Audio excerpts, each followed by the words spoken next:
നമസ്കാരം. ലൂസ് ടോക്കിലേക്ക് ഒരിക്കൽ കൂടി സ്വാഗതം. എല്ലാവർക്കും നമസ്കാരം. ലൂസ് ടോക്കിലേക്ക് സ്വാഗതം. ചേട്ടാ, എന്താണ് ഇന്നത്തെ നമ്മൾ ചർച്ച ചെയ്യാനുള്ളത്? ശരിക്കും അന്താരാഷ്ട്ര വിഷയങ്ങളാണ്. അത് വളരെ പ്രധാനപ്പെട്ട, ഒരുപക്ഷെ ഇന്ന് ലോകം ഏറെ ആശങ്കയോടെ ഉറ്റുനോക്കുന്ന രണ്ട് കാര്യങ്ങളാണ് നമ്മൾ ഒരുമിച്ച് ചർച്ച ചെയ്യാൻ ഉദ്ദേശിച്ചത്. പക്ഷേ അതിനു മുമ്പ് നമുക്ക് കേരളത്തിൽ ഒരു കാര്യം കൂടെ പറഞ്ഞിട്ട് അതിലേക്ക് കടക്കാമെന്ന് തോന്നുന്നു. നമ്മൾ കഴിഞ്ഞ ദിവസം കട്ടപ്പനയിൽ ഉണ്ടായ സാബു അദ്ദേഹത്തിന്റെ സഹകരണ ബാങ്കിൽ തിരികെ ചോദിച്ചപ്പോൾ സത്യത്തിൽ അദ്ദേഹം മറ്റൊരു നവീൻ ബാബുവായി മാറുകയാണോ എന്നാണ് നമ്മൾ സംശയിക്കേണ്ടത്. കാരണം അങ്ങേറ്റ അപമാനമേറ്റ് പിടിച്ചുകളി എന്ന് പറയുന്നുണ്ട്, ചീത്ത വിളിച്ചു എന്ന് പറയുന്നു, ഫോണിൽ കൂടെ പണിയരും എന്ന് പറയും. ഇന്നിപ്പോൾ പുറത്തു വന്നൊരു അവിടുത്തെ CPM മുൻ ഏരിയ കമ്മിറ്റി സെക്രട്ടറി പറയുന്നത് തല്ലുമായിരുന്നോ അങ്ങനെയൊക്കെ പറയുന്നുണ്ട്. അതായത് നിക്ഷേപിച്ച അത് സ്വന്തം അധ്വാനത്തിന്റെ പൈസയാണ്. നമുക്കറിയാം, ഒരു മാസം സാലറി മേടിക്കുന്ന ആളുകൾക്ക് എങ്ങനെ ഈ സേവിങ്സ് ഉണ്ടാക്കാൻ പറ്റുന്ന കാര്യം, വീട്ടിലെ കാര്യങ്ങളെല്ലാം നടന്നു പോകണം. 10,000 മേടിക്കുന്ന 20,000 രൂപ കടമായിട്ടാണ് പോകുന്നത്. അദ്ദേഹത്തിന്റെ ഭാര്യയ്ക്ക് സുഖമില്ലായിരുന്നു, ഒരു ആശുപത്രിയിലായിരുന്നു, അതിനുള്ള സർജറി എന്താ വേണ്ടിയെന്ന് പണം വേണം ഇതെന്ന് ചോദിക്കുമ്പോൾ ഇതാണ് ഈ രീതി. ഏതായാലും CPM പ്രഖ്യാപിച്ചിട്ടുണ്ട് ഞങ്ങൾ ഇരയ്ക്കൊപ്പമാണെന്ന്. പതിവ് പോലെ നവീൻ ബാബുവിന്റെ വീട്ടിലെ പോലെ തന്നെയാണ് ഇവിടെ. സഹകരണ ബാങ്കിലെ അധികാരികൾക്കെതിരെ എന്തെങ്കിലും ഒരു നടപടി ഉണ്ടാകാൻ പോകുന്നില്ല. കഷ്ടം. ഒരു നല്ല മനുഷ്യൻ അദ്ദേഹം. എനിക്ക് തോന്നുന്നു അദ്ദേഹം വിദേശത്തങ്ങളുടെ ജോലി, ഓസ്ട്രേലിയ മറ്റേ ജോലി ഇരുന്ന ആളാണ്. അവിടെ നിന്ന് കഷ്ടപ്പെട്ട് സമ്പാദിച്ച പൈസയാണ് ഈ ബാങ്കുകാർ ഈ രീതിയിൽ ചതിച്ചത്.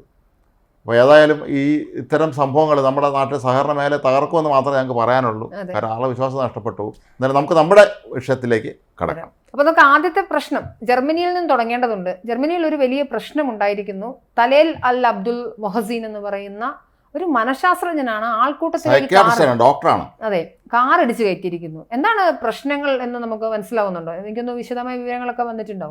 അദ്ദേഹം ഒരു സൗദി അറേബ്യൻ ജനിച്ചു വളർന്ന ഒരാളാണ്. 2006 അദ്ദേഹം പഠിത്തത്തിന്റെ ആവശ്യത്തിന് വേണ്ടിയാണ് ജർമ്മനിയിലെത്തിയത്. അവിടെ നിന്ന് പരിശീലനം കിട്ടിയതിന് ശേഷം അദ്ദേഹം അവിടെ തന്നെ തുടരുകയായിരുന്നു. പക്ഷേ ഇദ്ദേഹം ചില്ലറക്കാരനല്ല എന്നാണ് നമ്മൾ മനസ്സിലാക്കുന്നത്. നമ്മൾ ആദ്യമൊക്കെ നമ്മൾ ഇദ്ദേഹത്തെക്കുറിച്ചുള്ള അധികം വാർത്തകൾ പേര് പോലും ആദ്യം പുറത്തു വന്നിട്ടില്ല, ഇത് ആരാണ് ഏതാണെന്നൊക്കെ ഉള്ളത്.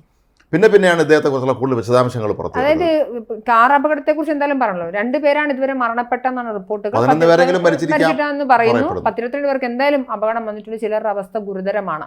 അപ്പോൾ മരണസംഖ്യ സ്വാഭാവികമായും ഉയർന്നേക്കാം.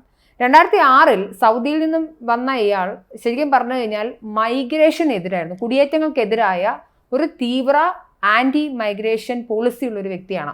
നമുക്കറിയാം, ഈ യൂറോപ്പിലെ എല്ലാ ഇടങ്ങളിലും ഇപ്പോൾ ഒരു ആന്റി മൈഗ്രേഷൻ ഒരു ഫാഷൻ ആയിട്ട് മാറിയിരിക്കുകയാണ്. ട്രംപിന്റെ അധികാരത്തിൽ ഏറിയപ്പോൾ മുഴുവനും ഇല്ലീഗൽ മൈഗ്രേഷൻ, അതെ, ഇല്ലീഗൽ മൈഗ്രേഷനെതിരെ സംസാരിച്ചു. ഇപ്പോൾ ഓസ്ട്രിയയിൽ ഭൂരിപക്ഷം ലഭിക്കുന്നു. അതായത് ആരാണോ ഒരു നേറ്റിവിസം പ്രോത്സാഹിപ്പിക്കുന്ന ആളുകൾ അവർക്ക് അധികാരം കിട്ടുകയാണ്.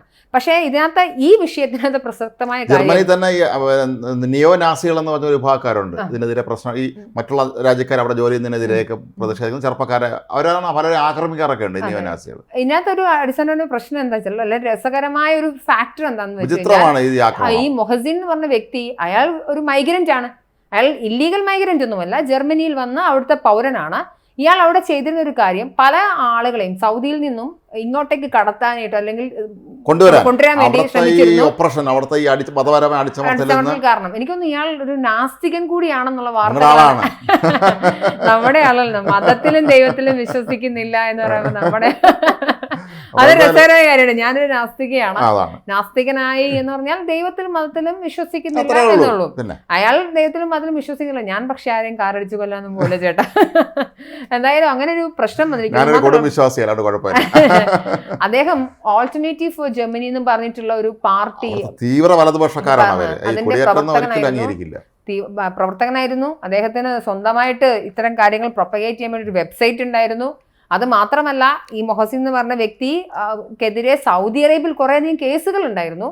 പക്ഷേ ജർമ്മനി ഒരിക്കൽ പോലും ഇയാളെ കൈമാറാൻ തയ്യാറായി ആവശ്യപ്പെട്ടിരുന്നു. സൗദി അറേബ്യ ഇയാളെ വിട്ടു തരണം എന്ന് ആവശ്യപ്പെട്ടു. പക്ഷേ ജർമ്മനി വിട്ടുകൊടുത്തില്ല. വിട്ടുകൊടുത്തിരുന്നെങ്കിൽ ഇയാൾ അന്ന് വധിക്കുവാൻ അന്നത്തെ കാലത്തെ രീതി അനുസരിച്ച്. തീർച്ചയായിട്ടും. അപ്പോൾ അങ്ങനെയുള്ള ജർമ്മനി കുറച്ച് നാളുകളായിട്ട് മൈഗ്രേഷൻ എതിരെയായി നിലനിൽക്കുന്ന ഒരു അവസ്ഥ കൂടി ഉണ്ട്.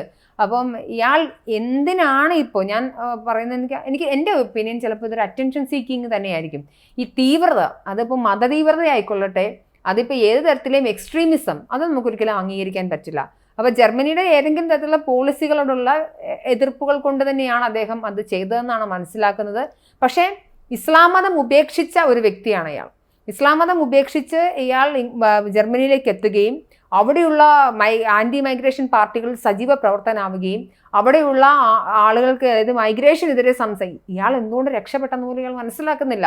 അപ്പം ഈ പലായനങ്ങൾ എപ്പോഴും ഒരു പ്രധാന പ്രതിസന്ധിയാണ്. ഇപ്പം ഇതിൻ്റെ ഒരു നേരെ ഓപ്പോസിറ്റ് ആയിട്ട് വശം കൂടി പറയണം. ഇപ്പം നാസ്തികനായ ആൾ ഇങ്ങനെ ചെയ്യുന്ന സമയത്ത് തീർച്ചയായിട്ടും അപലപനീയമാണ് സാധാരണക്കാരായ ആളുകൾ ക്രിസ്മസ് തെരുവിലേക്കാണ് വരുന്നത്. ക്രിസ്മസ് ആണ് ഇന്നിപ്പോ 21 തീയതിയായി, 3-4 ദിവസങ്ങൾ കഴിഞ്ഞാൽ ക്രിസ്മസ് ആഘോഷിക്കുകയാണ്. ക്രിസ്ത്യ മത വിഭാഗത്തിലെ ആളുകളെ സംബന്ധിച്ച് മാത്രമല്ല എല്ലാവരും ആഘോഷിക്കുന്ന ഒരു ആ സമയത്ത് തന്നെ ഇത്തരത്തിലുള്ള അതിക്രൂരമായ തീർത്തും 500 മീറ്റർ വരെ ഉള്ളോട്ട് കയറി ചെന്നതാണ്. സാധാരണഗതിയിലെ വാഹനങ്ങൾ അതിലെ കടത്തിവിട്ടില്ലെന്നാണ് പറയപ്പെടുന്നത്. BMW car. മാത്രമല്ല ഇയാൾ കുറച്ച് ദിവസം മുമ്പ് പലയിടത്ത് ഇയാൾ പ്രസംഗിക്കാനൊക്കെ പോകാറുണ്ടായിരുന്നു പോലും. അപ്പോൾ അവിടെ ഒരിടത്ത് ഇയാൾ പ്രസംഗിച്ചു വന്നു. ഈ സൗദി അറേബ്യയിൽ നിന്നുള്ള ആളുകളെ ഇപ്പോൾ ഇങ്ങോട്ട് ഇവർ മൈഗ്രേഷൻ അനുവദിക്കുന്നില്ല, പകരം സിറിയക്കാരെയാണ് കൊണ്ടുവരുന്നുള്ള രീതിയിലൊക്കെ പ്രസംഗിച്ചു എന്നാണ് പറയപ്പെടുന്നത്. അപ്പം സ്വാഭാവികമായിട്ടും ഒരു പല ആളുകൾക്കും പലതരത്തിലുള്ള അഭിപ്രായങ്ങൾ ഉണ്ടാവും. നിങ്ങൾക്ക് മൈഗ്രേഷന് കുടിയേറ്റ വിരുദ്ധമായി സംസാരിക്കാം, കുടിയേറ്റത്തിന് അനുകൂലമായി സംസാരിക്കാം, പക്ഷേ അതേസമയം മറ്റൊരാളെ വധിക്കാനുള്ള അധികാരമോ അവകാശമോ ഇല്ല. പക്ഷെ അതേസമയം ഈ കുടിയേറ്റ വിരുദ്ധതയ്ക്ക് പിന്നിൽ മറ്റൊരു ചരിത്രമുണ്ട്. ഈ കുടിയേറ്റ വിരുദ്ധത ഉണ്ടാകുന്ന എന്താണ്, പ്രത്യേകിച്ച് ഇസ്ലാം മത വിശ്വാസത്തിൽ കുടിയേറി വരുന്ന ആളുകൾ ഒരിക്കലും പബ്ലിക്കുമായി എങ്ങനെ ഇന്ററാക്ട് ചെയ്യാറില്ല. അവർ പൊതുവിടങ്ങളിൽ ട്രാഫിക് ബ്ലോക്ക് ഉണ്ടാക്കി നിന്ന് അവർ പ്രാർത്ഥിക്കും, അവർ പ്രശ്നങ്ങൾ ഉണ്ടാക്കും. ഇപ്പോൾ എനിക്ക് ഓർമ്മയുള്ളത്, ഇപ്പോൾ അയാൻ ഹിർസിയലി എന്ന് പറയുന്ന വളരെ പ്രമുഖയായിട്ടുള്ളൊരു, അവർ എത്തിസ്റ്റായിരുന്നു, നിലവിൽ അവർ ക്രിസ്ത്യാനിറ്റിയിലേക്ക് കൺവേർട്ട് ചെയ്തിട്ടുണ്ട്. സൊമാലിയക്കാരിയാണ്. നമുക്ക് ഇവിടെ നാട്ടിലൊക്കെ വളരെ കോമൺ ആയി കേൾക്കുന്ന സുന്നത്ത് പോലെയുള്ള ചില പരിപാടികളുണ്ട്. നമ്മൾക്കിവിടെ സ്ത്രീകൾക്ക് സുന്നത്ത് ചെയ്യാറില്ല, ഉണ്ടായിരുന്നു, ഇപ്പം ചെയ്യാറില്ല. പക്ഷേ ഈ സൊമാലിയിലൊക്കെ സുന്നത്ത് വലിയ രീതിയിലുള്ള അവരവിടുന്ന് രക്ഷപ്പെട്ട് അവര് യൂറോപ്യൻ നേഷനിലേക്ക് ഓടിപ്പോകുന്ന സമയത്ത് ഇവര് സബ്മിഷൻ എന്നും പറഞ്ഞിട്ട് ഒരു ഷോർട്ട് ഫിലിമിന്റെ ഒരു തിരക്കഥ എഴുതുകയും ഇത് ഡയറക്റ്റ് ചെയ്ത തിയോ വാങ്ങുങ് എന്ന് പറയുന്ന അവിടുത്തെ ഡച്ചുകാരനായ ഒരാളെ എന്ത് ചെയ്തു, ഒരു പൊളിറ്റിക്കൽ ഇസ്ലാമിന്റെ തീവ്രവാദിയായ ഒരാൾ കുത്തിക്കൊല്ലുകയും ചെയ്യുന്നൊരു സാഹചര്യമുണ്ടായി. അപ്പം മൈഗ്രേഷന് ഉള്ളൊരു പ്രശ്നമാണ്. ഇപ്പം പലയിടങ്ങളിലും മൈഗ്രൻ്റ് ആയിട്ട് വരുന്ന ആളുകൾ ഉണ്ടാക്കുന്ന ആക്രമണങ്ങൾ, പ്രശ്നങ്ങൾ, അതുപോലെ തന്നെ ഇല്ലീഗൽ മൈഗ്രേഷനാണ് ചേട്ടാ ഏറ്റവും വലിയൊരു പ്രതിസന്ധി. ഒന്ന് നാട്ടിലെ ഇപ്പോൾ ഞാൻ ഈയിടെ എവിടെയോ റീൽസിൽ കണ്ടതാണ്, അതായത് റെന്റ് കൂടുകയാണ്. ഇപ്പം ഇവിടുന്ന് തന്നെ ഒരുപാട് ആളുകൾ മൈഗ്രേറ്റ് ചെയ്ത് അവിടെ എത്തിയാൽ മതി, പിന്നെ ആ സർക്കാരിന്റെ ബാധ്യതയാണ് പോലും നമ്മളെ സംരക്ഷിക്കേണ്ടത്. അതെ, ഇപ്പം മൈഗ്രേഷൻ പോയ പന്നൂന്റെ ആൾക്കാരുണ്ടല്ലോ, കാനഡയിൽ പോയിട്ടുണ്ടായിരുന്ന മറ്റേ സിഖ് ടീം, തീവ്ര സിഖ് ടീമിന്റെ അവസ്ഥ എന്താണ്, ഖലിസ്ഥാൻവാദികളുടെ അവസ്ഥ എന്താണ്, അവർ ആ രാഷ്ട്രത്തിന് തന്നെ ബാധ്യതയാവുന്ന അവസ്ഥയാണുള്ളത്.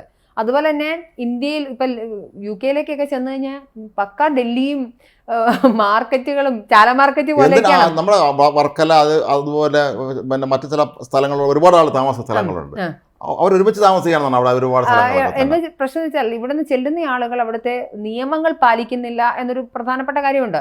ഇപ്പം പല ഇടങ്ങളിലും കാണുമ്പോൾ ഇടിച്ചു കയറി, അവിടെയൊക്കെ ക്യൂ സിസ്റ്റം പാലിക്കേണ്ടതുണ്ട്. ഒരു ബസ്സിൽ കയറാൻ മര്യാദയ്ക്ക് സംസാരിക്കേണ്ടതുണ്ട്, ഉറക്ക പാട്ടുകൾ വെക്കാൻ പാടില്ല, ഒരു പ്രൈവസിയിൽ വളരെ. അവിടെ തെരഞ്ഞെടുപ്പിന്, അവിടുത്തെ ഈ തദ്ദേശ ഭരണ തെരഞ്ഞെടുപ്പിൽ എൻ്റെ ഒരു പഴയ സുഹൃത്ത് അവിടെ മത്സരിച്ചിരുന്നു.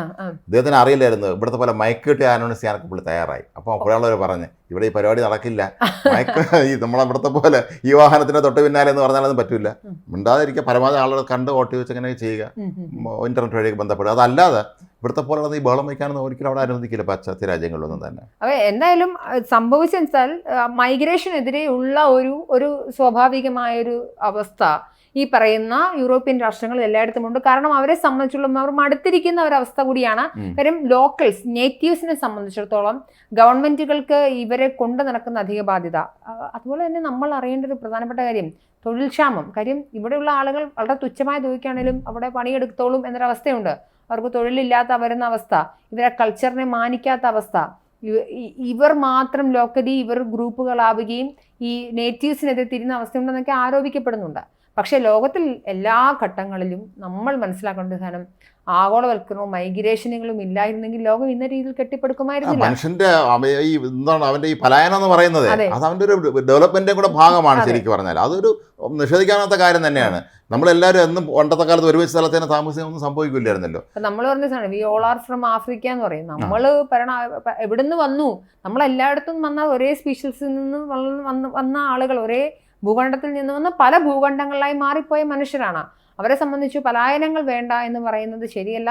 പക്ഷേ ഇല്ലീഗൽ മൈഗ്രേഷൻ ഇപ്പൊ അമേരിക്കയൊക്കെ നേരിടുന്ന വലിയൊരു പ്രതിസന്ധിയാണ്. അപ്പം അതൊരു പ്രതിസന്ധിയാണ്. അതിനെതിരെ സംസാരിക്കുകയും ലീഗൽ ഫൈറ്റ് ചെയ്യുകയും അതിന് വേണ്ട ഇപ്പം റോഹിംഗ്യൻ അഭയാർത്ഥികൾ ഇന്ത്യയിലേക്ക് വരുന്ന സമയത്ത് ഇന്ത്യയെ സംബന്ധിച്ച് പ്രതിസന്ധിയുണ്ട്. ബംഗ്ലാദേശിൽ പ്രശ്നമാകുന്ന സമയത്ത് ബംഗ്ലാദേശിൽ നമ്മളെ ഏറ്റവും കൂടുതൽ പേടിക്കുന്നത് അവിടെ നിന്നുള്ള മൈഗ്രേഷനാണ്. ഇപ്പോൾ നമുക്കിപ്പം നമ്മൾ ഇനി സംസാരിക്കാൻ പോകുന്ന ബംഗ്ലാദേശും മറ്റേ അരാക്കൻ ആർമി മറ്റേ മ്യാൻമറിൽ പ്രശ്നങ്ങൾ തുടങ്ങിയും ഏകദേശം ബംഗ്ലാദേശിന്റെ ഏറ്റവും അവസാനത്തെ പട്ടണം പിടിച്ചെടുക്കുന്നു. അതാണ് അഭയാർത്ഥി പ്രവാഹങ്ങൾ. അപ്പൊ അഭയാർത്ഥി പ്രവാഹങ്ങൾ ഇല്ലീഗലായി വരുന്ന സമയത്ത് ഒരു നാട്ടിൽ ഭരണ അസ്ഥിരത ഉണ്ടാകുമെന്ന കാര്യത്തിൽ യാതൊരുവിധ സംശയവുമില്ല. പക്ഷേ അതിന്റെ അർത്ഥം നിങ്ങൾ അതിൻ്റെ എക്സ്ട്രീംസിലേക്ക് പോയി കഴിഞ്ഞാൽ അവിടെ ഒരു വലിയൊരു പ്രതിസന്ധി ഉണ്ടാകും. ഇപ്പോൾ നമ്മൾ പറഞ്ഞ പോലെ തന്നെ ഇലക്ഷനൊക്കെ സമയത്ത് ഇതൊരു ടൂളുകളായി അവിടുത്തെ രാഷ്ട്രീയ പാർട്ടികൾ ഉപയോഗിക്കുന്നത് തന്നെയാണ് ഈ ആളുകളുടെ തലച്ചോറുകളിലേക്ക് ഇത്തരത്തിലുള്ള അതിതീവ്ര ആശയങ്ങൾ കയറാനുള്ളൊരു പ്രധാനപ്പെട്ട കാരണം എന്നുകൂടി നമ്മൾ മനസ്സിലാക്കേണ്ടത്. ജർമ്മനിയൊക്കെ പോലുള്ള വളരെ വികസിത രാജ്യങ്ങളിൽ വളരെ പരിഷ്കൃത രാജ്യങ്ങളിൽ ഇത്തരത്തിലുള്ള ഈ സംഭവം ഉണ്ടാകുന്നത് നമ്മളെ ഏറ്റവും ഞെട്ടിപ്പിക്കുന്നതാണ്. ഒരു 2016 മറ്റമാണ് ഇതുപോലെ ഒരു ക്രിസ്മസ് മാർക്കറ്റിലേക്ക് ഒരു ട്രക്ക് ഇടിച്ച് കയറ്റിയിരുന്നു, ഓർമ്മയുണ്ടായിരിക്കും. കുറേ പേരൊന്ന് മരിച്ചിരുന്നു. ആ ട്രക്ക് ഓടിച്ചിരുന്ന ആളെ പിന്നീട് പിടിച്ചു എന്തോ ചെയ്തെന്ന് തോന്നുന്നു. പക്ഷേ അതിൻ്റെ ഒരു വാർഷികം ഈ ദിവസങ്ങളിൽ ആണ്, ക്രിസ്മസ് സമയത്താണല്ലോ ആയിരുന്നു അതിൻ്റെ 8ാം വാർഷികം. അതിൻ്റെ തൊട്ട് പിന്നാലെയാണ് ഇത്തരത്തിലുള്ള ഒരു ആക്രമണം. അതൊരു ഡോക്ടർ നടത്തി എന്നുള്ളതാണ് നമ്മളെ അത് ഏറ്റവും അത്ഭുതപ്പെടുത്തുന്നത്. ഇതിനകത്ത് ഈ തലേൽ അൽ അഹമ്മദ് മൊഹസിൻ എന്ന് പറഞ്ഞ വ്യക്തി അയാളൊരു സൈക്യാട്രിസ്റ്റ് ആണ്, അയാളൊരു ക്ലിനിക്കൽ സൈക്കോളജിസ്റ്റ് ആണ്. അയാൾ ഒരുപാട് നല്ല കാര്യങ്ങൾ ചെയ്തുകൊണ്ടിരുന്നൊരു വ്യക്തി ഈ തരത്തിലേക്ക് മാറുക എന്ന് പറയുമ്പോൾ ഒന്ന് ആലോചിച്ച് നോക്കുക, അതിന്റെ എക്സ്ട്രീം ലെവലിലേക്ക് പോയി കഴിഞ്ഞിരിക്കുന്നു എന്നുള്ളതാണ്. എന്തായാലും ഇതൊരു പരിതാപകരമായ, ഒരിക്കലും നമുക്ക് ഏതെങ്കിലും തരത്തിൽ ഇപ്പോൾ അയാൾ നാസ്തികനാണ്, ഇസ്ലാം മതം ഉപേക്ഷിച്ച വ്യക്തിയാണ്, അതുകൊണ്ട് എല്ലാം അംഗീകരിച്ചു കൊടുക്കണം, അങ്ങനെയൊന്നുമല്ല. നിങ്ങൾ ഇസ്ലാം മതത്തിലുള്ള ആൾക്കും വിശ്വസിക്കാനും അവർക്കുള്ള മതത്തെ പ്രൊപ്പഗേറ്റ് ചെയ്യാനുള്ള അവകാശ അധികാരങ്ങളുണ്ട്. ഇതെല്ലാം നിയമത്തിന്റെ പരിധിയിലും മതേതരത്തിനുള്ളിലും നിലനിൽക്കണമെന്ന് മാത്രമേ ഉള്ളൂ. അല്ല, അതാണ് അതിൻ്റെ ഒരു പ്രധാനപ്പെട്ട കാര്യം. നമ്മൾ പലപ്പോഴും ഇത്തരത്തിലുള്ള ഇയാളെ പേരൊക്കെ കാണുമ്പോൾ നമ്മൾ പെട്ടെന്ന് കരുതിയിരിക്കണം ഇയാൾ ഏതെങ്കിലും ഇസ്ലാം തീവ്രവാദ സംഘടനയെ ബന്ധപ്പെട്ട ആളാണോ എന്ന്, സൗദി സ്വദേശിയാണെന്നൊക്കെ പറയുന്നു. ആദ്യം ഇയാളുടെ എല്ലാ വിശദാംശങ്ങളും പുറത്ത് വന്നിട്ടില്ല. പിന്നീട് ഓരോ കാര്യങ്ങൾ പുറത്ത് വരുമ്പോൾ നമ്മൾ അത്ഭുതപ്പെടുന്നത് ഇയാൾ സൗദി ജനിച്ച ആളാണെങ്കിൽ പോലും ഇയാൾ ഇസ്ലാം വിരുദ്ധനായിരുന്നു, ഇയാൾ അവരുടെ നോട്ടപ്പുള്ളിയായിരുന്നു. തീർച്ചയായും ഇയാൾക്ക് സൗദിക്കെതിരെ പറയാം, സൗദിയിൽ നിന്ന് ആളുകളെ രക്ഷപ്പെടുത്തിക്കൊണ്ട് വരാം. സൗദിയിൽ സ്ത്രീകളും കുട്ടികളും ഒക്കെ അവകാശ ലംഘനങ്ങൾ ഉണ്ടാകുന്നു. സൗദിക്ക് മാറുന്നു. അതാണ് ഇപ്പം പുതിയ അവിടുത്തെ കിരീടാവാസി രാജകുമാരൻ എല്ലാം മാറ്റിക്കൊണ്ടിരിക്കുകയാണ്. സൽമാൻ എല്ലാം മാറ്റുന്നു, സ്ത്രീകൾ ഡ്രൈവിംഗ് ലൈസൻസ് കൊടുക്കുന്നു, ഒരുപാട് കാര്യങ്ങളിൽ സ്ത്രീകൾ. അർത്ഥം ഗ്രൗണ്ട് ലെവലിൽ അവർ ഒപ്രഷൻ നേരിടുന്നില്ലെന്നല്ല, പക്ഷെ എന്നാൽ പോലും മാറ്റങ്ങൾ ഉണ്ടാകുന്നുണ്ട്. ആ ഘട്ടത്തിൽ ഇതൊരു ഒരിക്കലും അംഗീകരിക്കാനാവാത്തൊരു മാതൃക തന്നെയാണെന്ന് പറയുന്നത്. ഒരിക്കലും നമുക്ക് അംഗീകരിക്കാൻ കഴിയില്ല. കാരണം മനുഷ്യനെ കൊന്നുകൊണ്ട് ഇവിടെ ഒരു മാറ്റവും പറ്റില്ല. കാരണം നിരപരാധികളെ പ്രത്യേകിച്ച് അവരെന്ത് മനുഷ്യർ പാവം, അവർ ക്രിസ്മസ് ആയിട്ട് എല്ലാവരും കൂടെ കുടുംബ സാധനം വാങ്ങാനോ അല്ലെങ്കിൽ കുട്ടികളെ കൊണ്ട് പുറത്തിറങ്ങാനൊക്കെ വന്നവരായിരിക്കാം. എന്തായാലും മറ്റൊരു പ്രധാനപ്പെട്ട കാര്യം എന്ന് പറഞ്ഞത് ഇസ്രായേലിലും ഹൂത്തികളുമായി ബന്ധപ്പെട്ടൊരു കാര്യമാണ്. ഇത് നമ്മുടെ ഈ കഴിഞ്ഞ വർഷം ഒക്ടോബർ 7-ന് ഹമാസ് തീവ്രവാദികൾ ഇസ്രായേലിലേക്ക് ഇരച്ചു കയറി അന്ന് ഈ അതിക്രമങ്ങളൊക്കെ നടത്തിയതിൻ്റെ തൊട്ടടുത്ത ദിവസം തന്നെ ഹിസ്ബുള്ളയും ഹൂത്തി മുതലും കൂടെ ഇവർക്ക് പിന്തുണ പ്രഖ്യാപിച്ച് അങ്ങ് ഇറങ്ങിയായിരുന്നു. നമ്മളിതിൽ ശ്രദ്ധിക്കേണ്ട കാര്യം, യമൻ എന്ന് പറഞ്ഞ രാജ്യം ഒരു കാലത്ത് വലിയ സമ്പന്നമായിരുന്ന രാജ്യമാണ്, ഇന്ന് തകർന്ന് തരിപ്പണമായിരിക്കുന്നു. അതിൻ്റെ പ്രധാന ഉത്തരവാദിത്തം ഇത്തരം തീവ്രവാസങ്ങൾ അവിടെ കയറിപ്പറ്റിയതിനാണ്. ലെബനനിൽ എന്താണോ ഹിസ്ബുള്ള സംഘം ചെയ്തത് അതുപോലെ തന്നെയാണ് ഒരുപക്ഷെ ഈ ഹൂത്തി മുതൽ അവിടെ ചെയ്തത്. ആ രാജ്യത്തെ നശിപ്പിച്ച് ദാരിദ്ര്യം, അങ്ങനത്തെ ദാരിദ്ര്യമാണ്. അവിടുത്തെ വിമാനത്താവളങ്ങളും തുറമുഖങ്ങളും എല്ലാം ഇവർ പിടിച്ചെടുത്തിട്ട് അവിടെ പരാക്രമങ്ങൾ നടത്തുകയാണ്. ഈ ഹിസ്ബുള്ളയും ഹമാസിനെയും വെച്ച് നോക്കുമ്പോൾ താരതമ്യേന ഡിഗ്രി കുറഞ്ഞ ഒരു വിഭാഗം പറഞ്ഞവരാണ്. കാരണം ഇവർക്ക് അതുപോലുള്ള ഒരു സ്ഥിതി ഇല്ല. അടിസ്ഥാനപരമായി ഇസ്ലാമിനുള്ളിലെ ഷിയ സുന്നി സെക്ടേറിയനിസമാണ് ഹൂത്തികൾ. ഹൂത്തികൾ എന്ന് പറഞ്ഞാൽ വേറൊരു അവരുടെ ട്രൈബൽ വിങ് ആണ്. ദേ ആർ ഷിയ കമ്മ്യൂണിറ്റിയാണ്. അവര് സ്വാഭാവികം അവർ പ്രധാനമായി ആക്രമണം നടത്തുന്നത് സൗദി അറേബ്യ, ശത്രു. അതെ, സുന്നി ഭൂരിപക്ഷ രാഷ്ട്രമായ സൗദി പോലെയുള്ള രാഷ്ട്രങ്ങളെയാണ് ഇവർ സാധാരണഗതിയിൽ ഉന്നം വയ്ക്കുന്നത്. ഈ ഷിയ സുന്നി സെക്ടേറിയനിസം സത്യത്തിൽ വലിയ പ്രതിസന്ധിയാണ്. അപ്പം എന്തായാലും യമനും ഈ പറഞ്ഞ ഷിയ രാഷ്ട്രമായ ഇറാനും എല്ലാം കൂടെ ലോകത്തിന് ചെയ്തു കൊടുത്ത സംഭാവനകളാണ് സത്യത്തിൽ തീവ്രവാദ സംഘടനകളെന്ന് പറയേണ്ടി വരും. ഹൂത്തി മുതൽ ചെയ്തത് എന്താണെന്ന് വെച്ചാൽ ഈ അന്ന് ഇവർ ഈ കഴിഞ്ഞ വർഷം ഈ ആക്രമണം ഇസ്രായേലിലേക്ക് ഹമാസ് നടത്തി ഇവർ പിന്തുണ പ്രഖ്യാപിച്ചിട്ട് ചെയ്തത് ചെങ്കടലിൽ കൂടെ കടന്നു പോകുന്ന കപ്പലുകൾ, പ്രത്യേകിച്ച് ഇസ്രായേൽ ബന്ധമുള്ള കപ്പലുകൾ ആക്രമിക്കുക, അവരെ കപ്പൽ തട്ടിയെടുക്കുക. അവസാനമായപ്പോൾ പിന്നെ അമേരിക്കൻ നാവികസേന അവരേറ്റവും വലിയ Gerald Ford, USS Gerald Ford എന്ന് പറയുമ്പോൾ വലിയ കപ്പലുകളുണ്ട്, യുദ്ധക്കപ്പലുകൾ, അവരത് ചെങ്കടലിൽ ഇതിനകത്തൊരു പ്രധാനപ്പെട്ട ചോദ്യമല്ല ചേട്ടാ. അതായത് എങ്ങനെ നമുക്കറിയാം അയൺ ഡോം പോലെയുള്ള വലിയ സംവിധാനങ്ങളാണ് ഇസ്രായേലിനുള്ളത്. ഇതിനെ ഭേദിച്ചുകൊണ്ട് എങ്ങനെയാണ് മിസൈലുകൾ? അത് ഇന്നിപ്പോൾ നമ്മളിങ്ങോട്ട് ചർച്ച പറഞ്ഞതിന് മുന്നേ ഞാനത് നോക്കുമ്പോൾ മനസ്സിലാക്കാൻ കഴിഞ്ഞത് ഇസ്രായേലിലെ വ്യോമസേന ഇതിനെക്കുറിച്ച് വളരെ വിശദമായ അന്വേഷണം നടത്തുന്നു. ഈ മിസൈൽ കടന്നു വരുമ്പോൾ, ബാലിസ്റ്റിക് മിസൈൽ ഇസ്രായേലിലേക്ക് കടന്നു വരുമ്പോൾ തടയാൻ ശ്രമിച്ചിരുന്നു അത്ര ഈ പ്രതിരോധ സംവിധാനം, അയൺ ഡോം ആയിരിക്കാം, പക്ഷേ അത് പരാജയപ്പെട്ടു എന്നാണ്. അതിന് ഭേദിച്ചുകൊണ്ട് ഇത് കടന്നു വന്നതാണ്. കുറെ കാലം മുമ്പ് തന്നെ വേറെ ചില കാര്യങ്ങൾ പുറത്തു വന്നിരുന്നു. കാരണം അയൺ ഡോം പരാജയപ്പെടുന്നത് ആദ്യത്തെ ഒരു പരാജയം എന്ന് വെച്ചാൽ പൂർണ്ണ പരാജയം ഒന്നുമല്ല, ഇടയ്ക്കിടയ്ക്ക് ചെറിയ മെഷീനാണ്, യാന്ത്രിക സംവിധാനങ്ങളാണല്ലോ. ഇപ്പം നെതന്യാഹുവിന്റെ വസതിയിലേക്ക് വരെ എത്തുന്നതിന്റെ ജനൽ തകരുകയൊക്കെ ചെയ്യുന്ന വലിയ സംഭവങ്ങൾ ഉണ്ടായിട്ടുണ്ട്. അതുകൊണ്ട് അതൊരു വലിയ പ്രശ്നമല്ലെങ്കിൽ പോലും ഇസ്രായേലിനെ സംബന്ധിച്ചിടത്തോളം വളരെയധികം ശ്രദ്ധിക്കേണ്ട ഒരു കാര്യമായിരുന്നു. കാര്യം ഇന്റലിജൻസ് വീഴ്ച അവരെല്ലാ ഘട്ടങ്ങളിലും അവർക്കൊരു ബാക്ക്ലാഷ് ആയിരുന്നു. കാര്യം ഇന്റലിജൻസിന്റെ 100% ഞങ്ങൾ ഉറപ്പ് നൽകുന്ന ഒരു രാഷ്ട്രമെന്നാണ് ഇസ്രായേൽ ബ്രാൻഡ് ചെയ്യപ്പെടുന്നത്. അപ്പൊ അങ്ങനെയുള്ള ഘട്ടത്തിലാണ് ഇപ്പൊ ഇങ്ങനൊരു എന്താ പറയാ ഇന്റലിജൻസ് വീഴ്ച എന്ന രീതിയിലേക്ക് കാര്യങ്ങൾ വരുന്നത്. ഈ ഹൂത്തികളുടെ ആക്രമണം ബന്ധപ്പെട്ട് നമുക്ക് പറയേണ്ട ഒരു കാര്യം, ഇസ്രായേലിനെ സംബന്ധിച്ച് ഇപ്പോൾ സിറിയയാണ് പ്രധാനമായും ഫോക്കസ് ചെയ്തിരിക്കുന്നത്. എനിക്ക് തോന്നുന്നത് സിറിയയിൽ അവർ കഴിഞ്ഞ രണ്ടാഴ്ചക്കുള്ളിൽ നടത്തിയിട്ടുണ്ടായിരുന്ന ആക്രമണം എന്ന് വെച്ച് കഴിഞ്ഞാൽ ആളുകളെ കൊന്നൊടുക്കിയല്ല, മറിച്ച് അതീവ സംവിധാനങ്ങളെ, അതിന്റെ ആയുധശേഷിയെ, കപ്പാസിറ്റികളെ, സായുധബലം, അവരുടെ നാവികസേനയുടെ ഏതാണ്ട് എല്ലാ പൂർണ്ണമായും തകർത്ത അവസ്ഥയിലാണ്. അപ്പം അവർ സിറിയയിലേക്ക് ഫോക്കസ് ചെയ്യുന്ന ഒരു സമയത്താണ് ഹൂത്തികൾ ഇത് ചെയ്തത്. ഇനി അറിയാതെ എങ്ങാനും വല്ല മെസ്സേലും വിട്ടതാണ്. അതല്ല കഴിഞ്ഞ 2 ദിവസങ്ങൾ, കഴിഞ്ഞ ഒരാഴ്ച എന്ന് വേണമെങ്കിൽ പറയാം, ആ ദിവസങ്ങളായി ഇവർ വീണ്ടും ആക്രമണം തുടങ്ങി. ആദ്യം 1-2 തവണ ആക്രമിച്ചപ്പോൾ ഇസ്രായേൽ അതിശക്തമായി തിരിച്ചടിച്ചു കഴിഞ്ഞ ദിവസം. അതെങ്ങനെയാണെന്ന് വെച്ചാൽ ഏതാണ്ട് 14ഓളം യുദ്ധവിമാനങ്ങൾ 2000 കിലോമീറ്റർ ദൂരം അകലെയാണത് യമൻ ഇസ്രായേലിൽ നിന്ന് 2000 കിലോമീറ്റർ അകലെ പറന്നു ചെന്ന് ഇവർ അവിടുത്തെ തുറമുഖം, ചബാ തുറമുഖമുണ്ട്, അത് അവരുടെ ഇറാനിൽ നിന്ന് ആയുധമൊക്കെ കൊണ്ടുവരുന്ന അവിടെയാണ്. അപ്പോൾ ഈ തുറമുഖത്തിൻ്റെ ക്രെയിനുകൾ, പിന്നെ ഈ കപ്പൽ കൊണ്ടുവരുന്ന ടഗ് ബോട്ടെന്ന് പറയുന്നത് ഇങ്ങനെ കൊണ്ടുവരുന്ന സാധനങ്ങൾ, ഇതെല്ലാം അവർ നശിപ്പിച്ചു. പിന്നെ അവർ ചെയ്ത ഏറ്റവും പ്രധാനപ്പെട്ട ഒരു കാര്യം, ഇവരുടെ വൈദ്യുത സംവിധാനം മൊത്തം തകർത്തതാണ്. വൈദ്യുതി വിതരണത്തിനുള്ള സംവിധാനം മുഴുവൻ തകർത്തു. അവിടെ കറണ്ടില്ല. എന്നിട്ട് വിമാനങ്ങളെല്ലാം തിരിച്ചെത്തി ഇസ്രായേൽ. സ്വാഭാവികമായി നമ്മൾ മനസ്സിലാക്കേണ്ടത് ഇറാൻ ഇപ്പോൾ വലിയ പ്രതിസന്ധിയിലാണ്. സിറിയയിൽ അസ്ഥിരമായ ഒരു ഭരണം വരികയുണ്ടായി. ഇറാൻ സ്പോൺസർ ചെയ്തിരുന്ന ഹിസ്ബുള്ളയും ഹമാസും അടക്കമുള്ള തീവ്ര സംഘടനകൾ അമ്പെ പരാജയപ്പെടുന്ന അവസ്ഥയിലേക്ക് വന്നു. വീണ്ടും ഇറാൻ ഇപ്പോൾ നിലവിൽ ഹൂത്തികളെ അംഗീകരിക്കുക അല്ലെങ്കിൽ അവർക്ക് സപ്പോർട്ട് ചെയ്യാൻ പറ്റുന്ന ഒരു അവസ്ഥയിലുമല്ല. പിന്നീട് എങ്ങനെയാണ് ഈ ഹൂത്തികൾക്ക് യമന് പോലെ ഒരു രാഷ്ട്രത്തിൽ നിന്നും ഇങ്ങനെ ആക്രമണം നടത്താൻ സാധിച്ചതെന്ന്? അതാണ് പ്രസക്തമായ കാര്യം. കാരണം യമനിലുണ്ടായിരുന്ന വിമാനത്താവളങ്ങളും തുറമുഖങ്ങളെല്ലാം ഇവർ പിടികൂടിയ കാര്യം പറഞ്ഞല്ലോ. അവിടെ എവിടെയോ ഇവർ വിളിച്ചു വെച്ചിരുന്നിരിക്കാം. ഈ ഹിസ്ബുള്ള ചെയ്തതുപോലെ ഒരു പക്ഷേ ഇനി അവർക്ക് ആയുധം കിട്ടാനൊന്നും ഒരു വഴിയില്ല. അതിനുള്ള എല്ലാ മാർഗ്ഗങ്ങളും അടച്ചു കഴിഞ്ഞു. ഒരു പക്ഷേ അത് കയ്യിലുള്ള സാധനം തീർത്ത് കത്തിക്കാമെന്ന് കരുതിയാണോ എന്ന് അറിഞ്ഞില്ല. നമ്മൾ നേരത്തെ ഈ അയൺ ഡോമിൻ്റെ കാര്യം പറയുമ്പോൾ കുറച്ച് നാൾ മുമ്പ് ഇസ്രായേൽ ഇനി പുതിയ സംവിധാനങ്ങൾ കൊണ്ടുവരുന്നുണ്ട് അവിടെ. പക്ഷേ അമേരിക്കയിൽ നിന്ന് അവർ കൊണ്ടുവരുന്നുണ്ട് ഈ മിസൈൽ പ്രതിരോധ സംവിധാനമൊക്കെ. പക്ഷേ നിലവിലുള്ള അയൺ ഡോമിൻ്റെ പ്രശ്നം എന്ന് വെച്ചാൽ ഇത് ഈ കഴിഞ്ഞ 1 വർഷമായിട്ട് നിരന്തരം പ്രവർത്തിച്ചുകൊണ്ടിരിക്കുകയാണ്. കാരണം ഹിസ്ബുള്ള, ഹമാസ്, ഹൂത്തി മുതൽ എന്ന് കണ്ട സകലമാന പേരും ഇവിടത്തേക്ക് മിസൈലും ഡ്രോണും റോക്കറ്റും എല്ലാം അയച്ചുകൊണ്ടിരിക്കുകയാണ്. ഇത് തടഞ്ഞ് ഇത് യന്ത്രമാണല്ലോ. അപ്പോൾ ഇതിനൊന്ന് മെയിൻ്റെനൻസ് ചെയ്യണമെന്ന് വെച്ചാൽ ഇത് ഇളക്കി മാറ്റിയെന്ന് പറഞ്ഞാൽ ആ സെക്കൻഡ് അടുത്ത് അവർ ആക്രമണം നടത്തും. അപ്പോൾ പലതിനും ഒരുപക്ഷെ കാലപ്പഴക്കം സംഭവിച്ചിരിക്കാം. പിന്നെ മനോജ പറഞ്ഞതൊക്കെ യന്ത്രങ്ങളാണല്ലോ, കുറച്ച് തകരാറ് സംഭവിക്കാം. പക്ഷെ എന്തുകൊണ്ട് ഈ തടഞ്ഞിട്ട് നമ്മൾ മനസ്സിലാക്കേണ്ടത്, യമൻ എന്ന് പറയുന്ന രാഷ്ട്രത്തിൽ നിന്നുകൊണ്ട് അതൊരു പരമദരിദ്ര രാഷ്ട്രമാണ്. അവിടുത്തെ ജനങ്ങൾക്ക്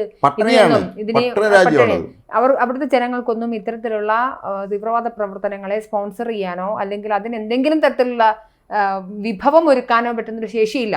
സ്വാഭാവികമായും ഒരു അന്താരാഷ്ട്ര തലത്തിൽ നിന്നും ഹൂത്തികൾക്കൊരു സപ്പോർട്ട് കിട്ടാത്ത അവസ്ഥ ഉണ്ടെങ്കിൽ അവർ ഇത്തരത്തിൽ, അതും ഇസ്രായേലിനെ പോലെ, ഇപ്പം മിഡിൽ ഈസ്റ്റിൽ ഇസ്രായേൽ മാത്രമാണ് അടിസ്ഥാനപരമായി അതിജീവിക്കുന്ന അല്ലെങ്കിൽ ഒരു രാഷ്ട്രം എന്ന നിലയിൽ നിൽക്കുന്നത്.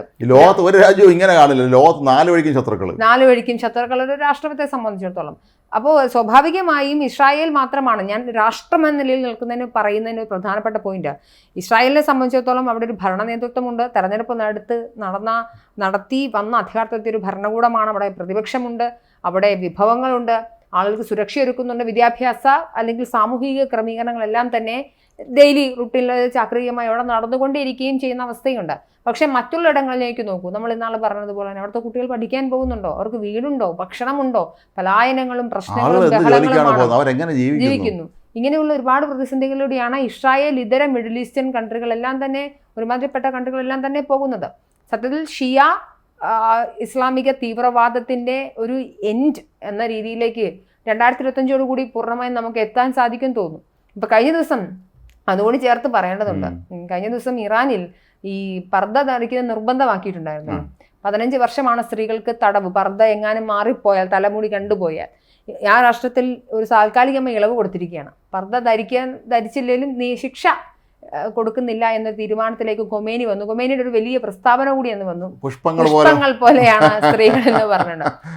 അതായത് അത് എടുത്തു പറയാൻ കാരണം വെച്ചാൽ ഇറാൻ എന്ന് പറഞ്ഞ രാഷ്ട്രം പ്രതിരോധത്തിലായിരിക്കുന്നു എന്ന് തന്നെ അർത്ഥം ആണല്ലോ. അവര് കുറച്ച് ഒരു കാരണം ഇടയ്ക്ക് ഒരു പെൺകുട്ടി ഈ ഹിജാബ് പ്രശ്നമൊക്കെ ഈ സ്ത്രീകളെ ഈ അടിച്ചമർത്തുന്നതിനെതിരെ അർദ്ധനാഗിനിയായിട്ട് യൂണിവേഴ്സിറ്റി പ്രതിഷേധിച്ചിരുന്നല്ലോ. അവിടുത്തെ നോർമൽ കൊന്നുകളയാൻ സാധ്യതയുള്ളൂ. പക്ഷേ അവൾ വെറുതെ വിട്ടു. ആദ്യം മാനസിക ആരോഗ്യ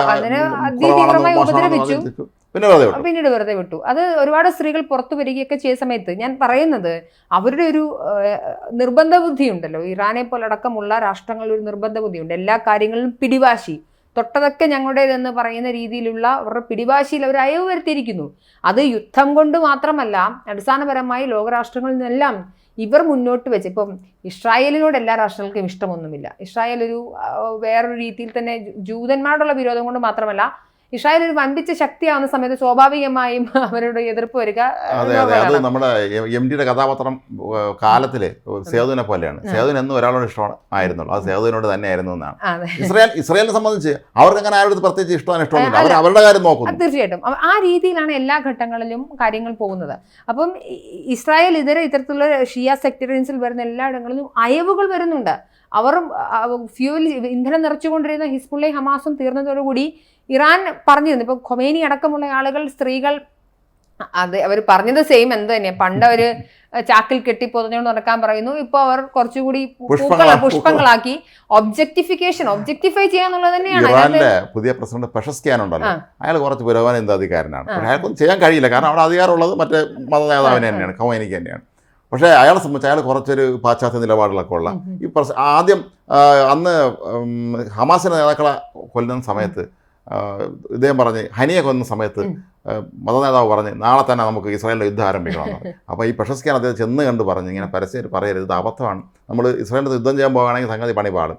അമേരിക്ക അപ്പുറം നോക്കിക്കൊണ്ടിരിക്കുന്നുണ്ട്. മാത്രമല്ല ഈ ട്രംപ് ഇപ്പോഴും പറയുന്നുണ്ട്, ഞാൻ പ്രസിഡന്റ് ആയാൽ അവിടെ അവന്റെ ഈ ഇതെല്ലാം ആണവ കേന്ദ്രങ്ങൾ പോയി നശിപ്പിക്കുമെന്നും പറയുന്നുണ്ട്. അപ്പം പറഞ്ഞു വന്നതിന്റെ കൺക്ലൂഷൻ എന്താ വെച്ചാൽ, ഇസ്രായേലിനെ സംബന്ധിച്ച് ഇസ്രായേൽ അതിന്റെ എല്ലാ അപ്രമാദിത്വങ്ങളോടും കൂടെ തന്നെ നിലനിൽക്കുകയാണ്. അവർ എല്ലാ അർത്ഥത്തിലും കര, നാവിക, വ്യോമ ഇടങ്ങളിൽ അവരുടെ സൈന്യം എല്ലാ അർത്ഥത്തിലും അവരെന്താണോ പറഞ്ഞത് അത് അവർ പൂർത്തീകരിച്ചിട്ടുണ്ട്. പക്ഷേ ഇസ്രായേൽ ഇതരമായി വരുന്ന മറ്റു പ്രദേശങ്ങളിലെല്ലാം തന്നെ ഒരു ഷിയ തീവ്രവാദ ഒരു അച്യുതണ്ട്, അത് തകർക്കപ്പെട്ടിട്ടുണ്ട്.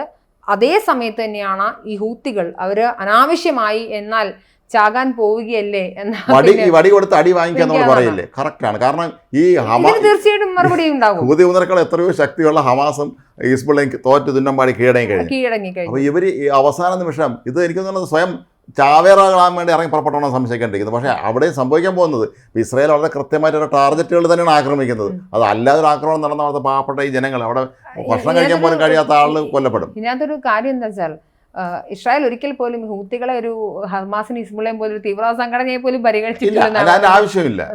ഒന്ന് ദൂരം, ഇത്രയും കിലോമീറ്ററുകളുള്ള ദൂരം, പക്ഷെ അതിനെ താണ്ടി അവർ മിസൈൽ ബാലിസ്റ്റിക് മിസൈൽ 2000 കിലോമീറ്റർ താണ്ടി എത്തിയെന്ന് പറഞ്ഞാൽ ചെറിയ കാര്യമല്ല. അത് വളരെ ഗൗരവതരമായിട്ട് എനിക്ക് തോന്നുന്നത് ഈ ദിവസങ്ങൾ വരെ ഇന്നോ നാളെയൊക്കെ തന്നെ ഇസ്രായേലിന് തിരിച്ചടി കൊടുക്കും. IDF പോലെയുള്ള ഒരു ഡിഫൻസ് ഫോഴ്സിന് ഇത് മനസ്സിലാക്കാൻ പറ്റാതെ പോയതൊരു വീഴ്ചയായിട്ട് അവർ സ്വയം പരിഗണിക്കും. തീർച്ചയായിട്ടും നമ്മളൊരു കാര്യം മനസ്സിലാക്കേണ്ടത്, പുലർച്ചെ 3:45 3:40 മറ്റാണ് ഈ മിസൈൽ ആക്രമണം നടക്കുന്നത്.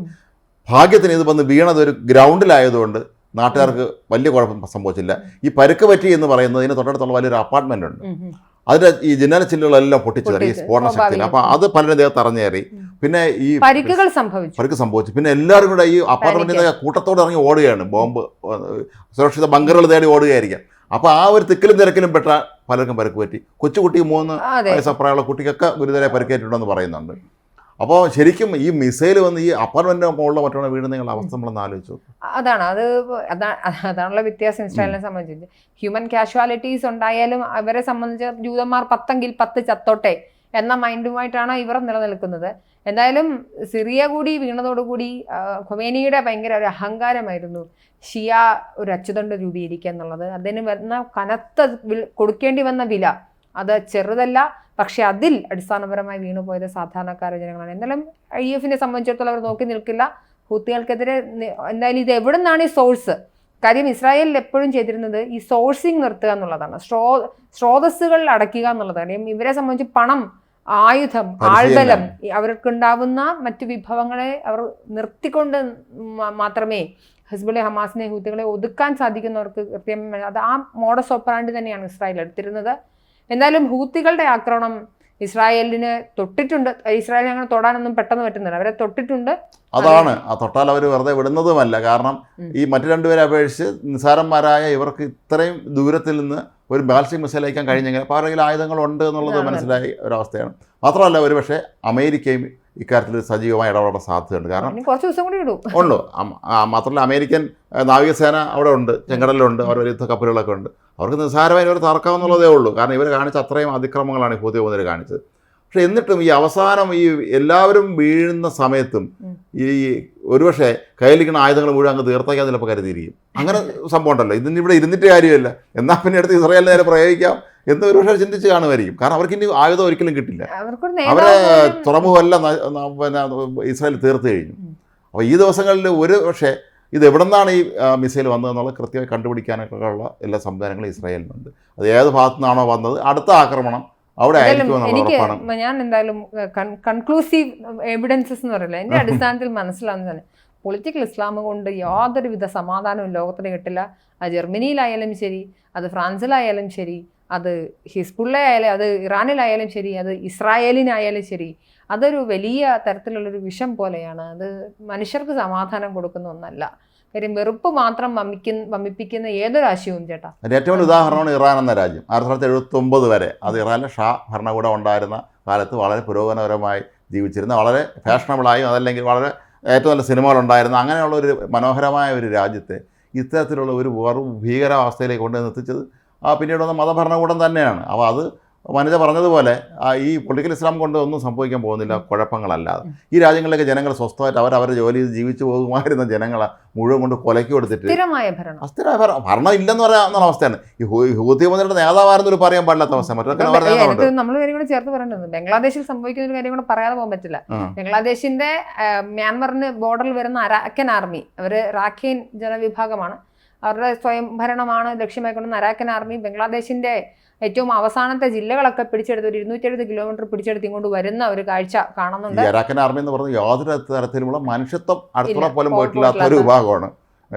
ലൈക്ക് ഗൊറില്ല രീതികൾ പിൻപറ്റുന്ന, പക്ഷെ ഒരു ബുദ്ധിസ്റ്റുകളാണെന്നാണ് പറയുന്നത്. അത് എനിക്ക് പലപ്പോഴും വളരെ വിചിത്ര തോന്നിയിട്ടുണ്ട്. ബുദ്ധൻ പറഞ്ഞത് അഹിംസയാണ് അഹിംസ പറയുന്ന വലിയ കാര്യം.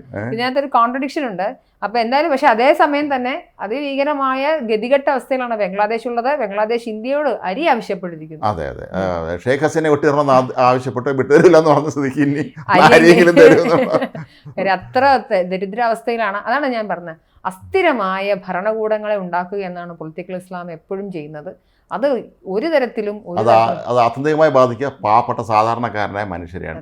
ഈ പൈസയും പദവി അല്ലെങ്കിൽ ഉന്നത വിദ്യാഭ്യാസമുള്ളവർ വേറെ വല്ല രാജ്യത്തും പോയി അവർ രക്ഷപ്പെടും. ഇതിന് ഇന്ധനം കൊടുക്കുന്ന ആളുകളൊക്കെ സുഖമായിരിക്കും, ബാക്കിയുള്ളവരൊക്കെ വഴിയിൽ ഇതുപോലെ കിടക്കും. അതാണ് അവസ്ഥ. എന്തായാലും അതിഭീകരമായ ഈ രണ്ട് സംഭവങ്ങൾ ശരിക്കും പറഞ്ഞാൽ നമ്മളെ ഞെട്ടിപ്പിച്ചത് തന്നെയാണ് എന്ന് പറയണം. ഏതായാലും ഈ രാജ്യങ്ങളിലൊക്കെ തന്നെ മലയാളികളും ഉണ്ട് എന്നുള്ളതാണ് നമുക്ക് നമ്മൾ പ്രാദേശികവാദം പറയുന്നത്. അല്ലെങ്കിൽ ഇപ്പോൾ മലയാളികൾ അവിടെയൊക്കെല്ലാം താമസിക്കുന്നവരാണ്. ഏതായാലും ഇത് അവിടെ എല്ലാം എത്രയും വേഗം സമാധാനം കൈവരട്ടെ എന്ന് മാത്രം നമുക്ക് പ്രതീക്ഷിക്കാം. നമസ്കാരം.